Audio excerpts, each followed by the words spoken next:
పొద్దుగాల ఆఫీస్కు జరంత లేటుగా వస్తాం కావచ్చు, పండ్ల మీద పోతోళ్లకు 5-10 నిమిషాలు ఆలస్యం కావచ్చు. ఊరికి పోదామని బస్ స్టాప్కో రైల్ స్టేషన్కో వస్తే బస్సులు రైళ్లు జరంత అటు ఇటుగా రావచ్చు. కానీ డ్యూటీ అంటే ఆనదే, టైం అంటే టైమేనబ్బా.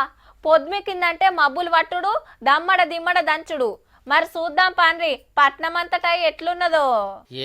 ఎక్కడిది పొద్దుముఖంగా అందుకొని పట్నంలో సంపుడు చంపిందానా, చిన్నగా పడ్డదా దమ్మడ దిమ్మడ దంచుడే దంచుడు. చూస్తుండగానే వరదలు బారినాయి. పొద్దటి సంది సల్లసల్లగానే ఉన్నది వాతావరణం. పొద్దుగాల కొన్ని ఏరియాలో సినుకులు రాలితే ఆడాడ గట్టిగానే చంపింది. ఇక పగటీలు ఎండపొడ వచ్చినట్టే గాని మాపటీలకి మళ్ళా అరుచుకున్నది. అందరు ఆఫీసులకు వెళ్లి ఇళ్లకు పోయే వాళ్ళకి ఆనబడితే ఎట్లుంటది. ట్రాఫిక్ జామ్లతో తిప్పలు తప్పలేదు. ఒక ఏరియాలో పడుతుంది, ఇంకో ఏరియాలో పడతలేదని ఏం లేదు.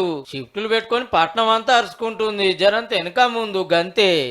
పొద్దుగాల ఎండొస్తుంది, పొద్దుముక మొగులు మంచిగానే ఉన్నది అనుకుంటానికి లేదుల్లో. పట్నంలో ఎప్పుడు ఏడ సినుకులు పడేది తెలియదు. వెనకమ్మట ఆనకోట్లో శత్రులో పెట్టుకుంటే మంచిది.